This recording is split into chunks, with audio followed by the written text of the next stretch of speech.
जय गुरुदेव। और दोस्तों, मेरे चैनल तंत्र अप्सरा साधना में आपका एक बार फिर से हार्दिक स्वागत है। और देखिए, आज की वीडियो में जो मैं आपके सामने बताऊंगा वो गुप्त नवरात्रि और साधना के विषय में मैं आपको बताऊंगा, क्योंकि 19 तारीख से गुप्त नवरात्रि शुरू हो जाएंगे। और इन गुप्त नवरात्रों में साधनाएं कर सकते हैं, कैसे कर सकते हैं, कौन सी साधना होनी चाहिए, इस सभी के बारे में चर्चा मैं आपसे करूंगा। और इस वीडियो को मैं बना रहा हूं आज, लेकिन काफ़ी लंबे टाइम के बाद, क्योंकि थोड़ा तबीयत खराब होने की वजह से वीडियो नहीं डाल पाए थे।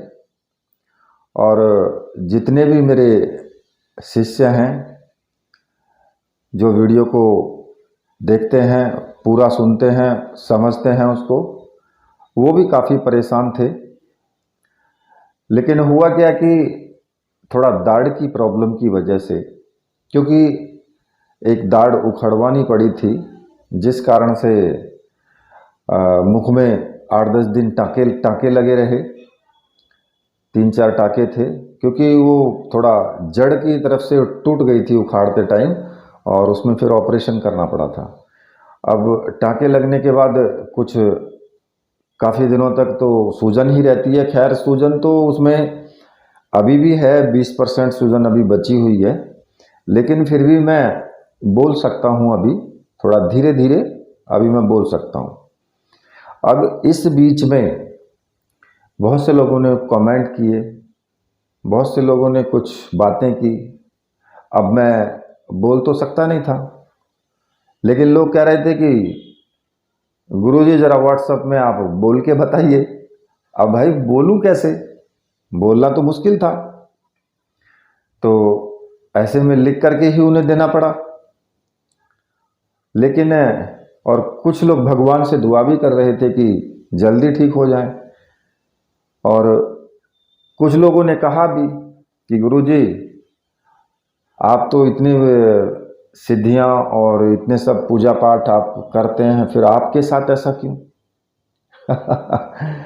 मुझे हंसी तो आई, पर लेकिन अब क्या करूं, कुछ बोल नहीं सकता हूं उनको। क्यों नहीं बोल सकता हूं? क्योंकि बोलना ही बस की नहीं था। लेकिन ऐसे में अंदरूनी हंसी इसलिए आई कि भाई देखो, ये संसार है, जीवन है, इस संसार में सभी लोग जी रहे हैं। किसी को कुछ दुख है, किसी को कुछ दुख है, और ये सभी अपने अपने कर्मों का फल है।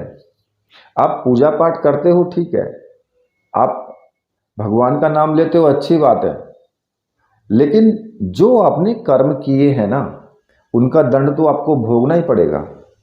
वो कट नहीं सकता है। हाँ, इतना जरूर है कि जहां आपकी नाड़ कटनी है, यानी जहां आपकी गर्दन कटनी है, वहां आपको सिर्फ कांटा लग जाएगा। इतना फर्क हो सकता है। बाकी हो सकता है कि इससे भी बड़ा कुछ और हो सकता, जिससे कि मेरी दाढ़ पे ही रह गया। क्योंकि मैंने आपको कितनी बार बताया है कि इस जन्म के कर्म और पिछले जन्मों के कर्म सबका भुगतान करना पड़ता है। अब हो सकता है कि इस जन्म में ना किए हों, पिछले जन्म में कुछ बुरे कर्म किए होंगे हमने भी, तो जिनका दंड हमें यहाँ पर मिलेगा ही मिलेगा। वो अलग बात है कि कहीं नाड़ कटनी होगी तो कहीं एक छोटा सा ऑपरेशन होके काम हो जाएगा, मतलब कि भगवान की पूजा करने से। और दूसरा कि भाई अगर मतलब कि मैंने अगर कुछ किए हैं पिछले जन्मों में, तो उनका दंड तो भोगना तो पड़ेगा ही ना। ये तो जरूरी नहीं है मैं हूं चाहे आप हो, वो तो सभी को भोगना है। जरूरी नहीं है कि भाई कोई बहुत बड़ी पूजा तपस्या करता है तो उसको कोई भी रोग ना हो, या उसको कोई बीमारी ना हो, या वो कहीं डॉक्टर के पास ना जाए, या दवाई ना ले। क्योंकि अगर ऐसा होता तो फिर दवाइयां ही नहीं होती, आयुर्वेद ही नहीं होता जो शुरुआत से है। प्राचीन काल से आयुर्वेद, फिर आयुर्वेद क्यों था? क्योंकि बीमारियां होनी थी, प्रभु को पता था, भगवान को सब मालूम है कि चाहे कोई कितना भी बड़ा भक्त हो, बीमारियां तब भी होंगी होंगी, तो फिर वो उनका इलाज कैसे होगा? कुछ दवा से होगा, कुछ दुआ से होगा, ये होता है। खैर, मुझे उस वक्त आई, हंसी तो आई थी, पर लेकिन अब क्या कर सकता हूँ भाई, बोल भी नहीं सकता हूँ उनसे। और कुछ लोगों को तो एक ने मेरे पास कमेंट किया था कि गुरुजी लगता है आप बूढ़े हैं। अब मुझे हंसी भी आई, भाई क्या करूं, क्यों? क्योंकि उसने बात ही ऐसी की। अरे भाई, आपको बूढ़े से जवान से क्या लेना देना है? आपको सिर्फ ज्ञान से मतलब है। अगर दाढ़ या दांत उखड़ जाता है तो वो व्यक्ति बूढ़ा हो जाता है। जवानों के दांत दाढ़ नहीं उखड़ते, या जो थोड़ा मध्यम रेंज में हैं, क्या उनके दाढ़ दांत नहीं उखड़ते हैं? उनके भी उखड़ते हैं। आजकल बच्चों के ऑपरेशन हो रहे हैं, तो अब क्या कर सकते हो उस चीज में। खैर चलिए, आपकी भावनाएं बहुत अच्छी थी कि वास्तव में मैं सोचता हूं कि ये चैनल बना करके और आप लोगों के साथ जुड़ करके मुझे भी खुशी मिलती है, और शिष्य वही जो गुरु के दुख में दुखी और गुरु के सुख में सुखी। खैर, यहाँ पर मैं आपको एक बात और बता देता हूँ कि एक चैनल है, उसका नाम है XYZ कहानी। जिन लोगों को कहानियाँ बहुत ज़्यादा पसंद हैं, चाहे वो आध्यात्मिक से जुड़ी हुई हों या फिर भूत प्रेतों से जुड़ी हुई हों या फिर सस्पेंस से जुड़ी हुई, या फिर दादा दादी नाना नानी इन सब की कहानियाँ, मतलब कि मेरा कहने का सीधा सा मतलब है, किसी भी प्रकार की कहानी उनको सुनने के लिए आप इस चैनल XYZ कहानी चैनल को आप सब्सक्राइब कर सकते हैं, और वहाँ पर कहानी आप सुन सकते हैं। और किसी दूसरे का चैनल नहीं है, आपका अपना ही चैनल है, ठीक है। हालांकि उस पर भी मुझे वीडियो डाली हुई बहुत दिन हो गए। अभी तक तो मैंने क्या किया था भाई, जो रिपीट वीडियो थी उन्हीं को मैं डाल रहा था।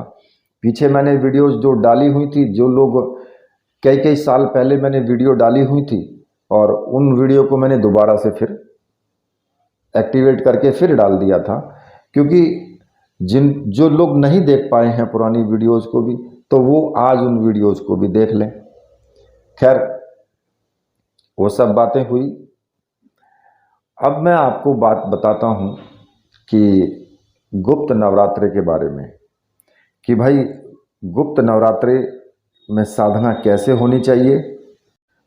तो देखिए, पूरे वर्ष के अंदर नवरात्रि 4 आते हैं, 4 बार आते हैं। 2 तो गुप्त नवरात्रि आते हैं और 2 क्वार के और चैत के नवरात्रि आते हैं। और ये जो गुप्त नवरात्रि हैं, इनको गुप्त बोला गया है।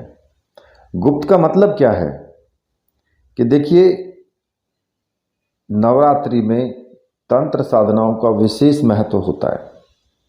जैसा कि तुम नाम से ही आपको पता लग जाएगा कि गुप्त का मतलब है छिपा हुआ, और गुप्त नवरात्रों में गुप्त विद्याओं की सिद्धि के लिए साधना की जाती है।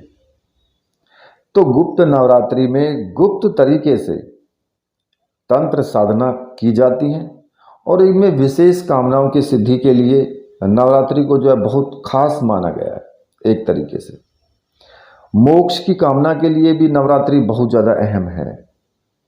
और गुप्त नवरात्रि में अघोर तांत्रिक महाविद्याओं को सिद्ध करने के लिए उपासना करते हैं, और इस दिन किए गए कुछ टोटके जो होते हैं वो भी विशेष रूप से फलदायी होते हैं, ठीक है। तो गुप्त नवरात्रि किन के लिए है?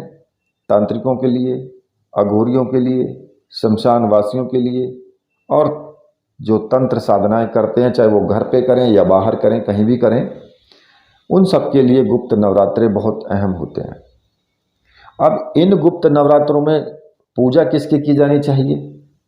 तो देखिए, पूजा आप लोगों को 10 महाविद्या या किसी भी देवी की आप गुप्त नवरात्रि में पूजा कर सकते हैं। ऐसा जरूरी नहीं है कि आप किसी की पूजा इसमें नहीं कर सकते कि भाई खाली आप देवियों की ही पूजा कर सकते हैं। लेकिन हाँ, नवरात्रि है, गुप्त हैं, और प्रमुख जो इनकी जो देवी हैं वो 10 महाविद्या ही हैं। तो अब या तो दुर्गा साधना करो, छन्मस्ता करो, धूमावती करो, या फिर भैरवी करो, कोई भी करो। लेकिन गुप्त नवरात्रि में तंत्र साधना इन देवियों की जा सकती है और विशेष फलदायी भी होती है। इन गुप्त नवरात्रि में जो 9 दिन होते हैं, 9 दिन में विशेष रूप से आप साधना कर सकते हैं और गुप्त तरीके से करेंगे। मतलब कि किसी को कुछ आपको नहीं बताना है कि आप कौन सी साधना कर रहे हैं। ठीक है। दूसरा, अगर मान लिया आप भैरव जी की साधना कर रहे हैं, हनुमान जी की साधना है, या राम साधना है, भगवान श्री राम की, भगवान भोलेनाथ की, या नारायण भगवान की, नरसिंह भगवान की, मतलब कहने का ये है कि आप कोई भी साधना करें, या फिर यक्षिणी, योगिनी, या फिर अप्सरा, कोई भी साधना करो, आप नवरात्रि में कर सकते हो। चाहे साबर मंत्र सिद्धि करो, चाहे आप अप्सरा सिद्धि करो, या किसी महाविद्या की सिद्धि करो। अब जब इन दिनों में कोई भी साधना कर सकते हो। जरूरी नहीं है कि आप बगलामुखी ही करें या 10 महाविद्याओं में से ही कोई करें। जिसके ऊपर आपको पूर्ण रूप से विश्वास है, जो आपके इष्ट देव हैं या देवी हैं, आप उनकी साधना कर सकते हो। किसी भी साबर मंत्र को भी सिद्ध कर सकते हो, चाहे कोई भी साबर मंत्र हो। अब इन दिनों में, क्योंकि ये जो दिन होते हैं ना, ये दिन तंत्र साधनाओं के लिए हैं, तो इनमें कोई भी साधना तांत्रिक तरीके से की जा सकती है। अब बात आती है कि 9 दिन आपको साधना किस प्रकार से। तो 9 दिन में आप दिन में भी साधना कर सकते हैं, रात में भी साधना कर सकते हैं। ऐसा कोई जरूरी नहीं है कि दिन में नहीं करेंगे रात में करेंगे, रात में नहीं करेंगे दिन में करेंगे, ऐसा कुछ नहीं है। खैर, अगर मान लिया आप रात्रि में साधना करते हैं तो फिर प्रतिदिन रात्रि में ही करें। ब्रह्मचर्य व्रत का पूर्ण रूप से पालन करें किसी भी साधना में। बहुत से लोग कहते हैं जी मैं साधना कर रहा हूं लेकिन मुझे ब्रह्मचर्य का पालन नहीं हो पा रहा है, मैं बहुत कोशिश करता हूं लेकिन नहीं हो पाता है। यार, फिर वही बात आती है कि व्यक्ति अगर मन में सोच ले तो वो क्या नहीं कर सकता, और तुम कहते हो कि मैं ब्रह्मचर्य का पालन नहीं कर सकता। जब तुम ब्रह्मचर्य का पालन नहीं कर सकते, साधना क्या तुम खाक करोगे? छोड़ो साधना का जो लाइन है उसको छोड़ करके साइड निकल जाओ, फिर कोई फायदा नहीं है। क्योंकि या तो अपने आप को उस चीज के अनुकूल बनाओ। साधना का मतलब क्या होता है? अपने आप को साधना, अपने शरीर को साधना, उसको कष्ट दे करके, तपा करके, उसको तपस्या के अनुरूप बनाना। साधना करने से आपका अपना शरीर के ऊपर कंट्रोल होता है, जब मन के ऊपर कंट्रोल होता है। जब आप अपने मन के ऊपर कंट्रोल नहीं कर सकते तो साधना क्या है? इसलिए वो तो पालन करना ही पड़ेगा, इसमें हम कुछ नहीं कर सकते हैं कि भैया अगर आप ब्रह्मचर्य का पालन नहीं कर पा रहे हो तो वो आपकी समस्या है। मैं खड़ा होकर के आपको ब्रह्मचर्य का पालन नहीं करा सकता हूं, क्योंकि किसी भी व्यक्ति को, चाहे कोई भी हो, अगर कोई शराब पीता है, आपको उसको कितना भी मना कर लो वो नहीं मानेगा। रोज कसम खा लेगा, रोज झूठ बोलेगा कि भाई आज ही आज पी रहे हैं, बस आज के बाद हम दारू नहीं पिएंगे। कसम खाते हैं। एक दिन रुकेंगे, दूसरे दिन फिर उनकी कसम टूट जाती है कि यार कुछ नहीं, चलो आज पी लेते हैं, बाकी बाद में छोड़ देंगे। ये ऐसा वो लोग करते हैं, यानी उनका अपने मन के ऊपर कंट्रोल नहीं है। तो अब उसको कहने लगो कि भाई साहब दारू छोड़ दो आप, वो नहीं छोड़ेगा जब तक वो अपने मन से संकल्प नहीं लेगा, जब तक उसके मन में खुद नहीं आएगा, या फिर उसको कहीं चोट नहीं लगेगी। चोट कैसे? जब उसको कोई बीमारी हो जाती है, क्योंकि शराब किडनी को, लीवर को, फेफड़े को, सबको फेल करती है। अब मान लिया कि उनका लीवर डैमेज होना शुरू हो गया, डॉक्टर के पास गया, डॉक्टर ने कह दिया लीवर की स्थिति यह है कि 4 महीना जियोगे या नहीं तो दारू छोड़ दो। अब क्या करेगा? अब छोड़नी पड़ेगी मजबूरी में। तब कहाँ चला जाता है उसकी सारी समस्याएं, तब छोड़ देता है। यानी जब सर पर जूता पड़ता है तब छोड़ता है वो, ऐसे नहीं छोड़ता कोई भी। तो इसलिए अपना कंट्रोल मन पे करोगे तो सब कुछ होगा, ऐसा नहीं है कुछ नहीं कर सकते हो। बहुत से लोग कहते हैं जी गुरुजी एक ही कमरा है मेरे पास में, और साधना में तो आपने बोला है कि जी एकांत कमरे में साधना करो। अब आप मुझे इसका उपाय बताओ कि मैं क्या करूं। गुरुजी तुम्हें कमरा बना करके देंगे भैया, कि ये लो, ये तुम्हारे लिए मैं कमरा बनवा करके दे रहा हूं और आप इसमें बैठ के साधना कर लो। यार कैसी बात लोग करते हैं, मेरी समझ में नहीं आता कि जब तुम्हारे पास कमरा नहीं है तो उसकी व्यवस्था मैं करके दूंगा, कहां से करके दूंगा? या फिर तुम्हें ये कैसे बोल सकता हूं, जब विधि है कि एकांत में करना है, एकांत ही चाहिए, तो विधि को तो मैं तोड़ मरोड़ नहीं सकता हूं ना, तुम तोड़ मरोड़ कर सकते हो उसके साथ में। वो तो जो है वो है ही, वैसे ही करना होगा। लेकिन अब उसका समाधान मैं क्या बताऊं भाई? वो समस्या तुम्हारी है, उस समस्या को तुम ही सॉल्व करोगे। अब वो कैसे करते हो वो तुम जानते हो, ठीक है। खैर, अब यहां पर बात आती है कि भाई जो हम साधना कर रहे हैं नवरात्रि में, गुप्त नवरात्रि में, उन साधनाओं में, साधना कोई भी करें, तन से मन से पूर्ण रूप से पवित्र हो करके साधना आपको करनी है। चाहे कोई भी साधना करो, मैंने बहुत सारी वीडियोज दी हुई हैं साधना की, उनमें से कोई भी साधना कर सकते हो इन दिनों में, लेकिन विधि वही रहेगी। जो विधि उनमें बताई गई है मैंने, विधि वही रहेगी, उसी विधि से आपको साधना करनी है। चाहे वो साबर मंत्र की साधना हो तो वहां पर भी मैंने विधि बताई है, उसी विधि से आपको साधना करनी है।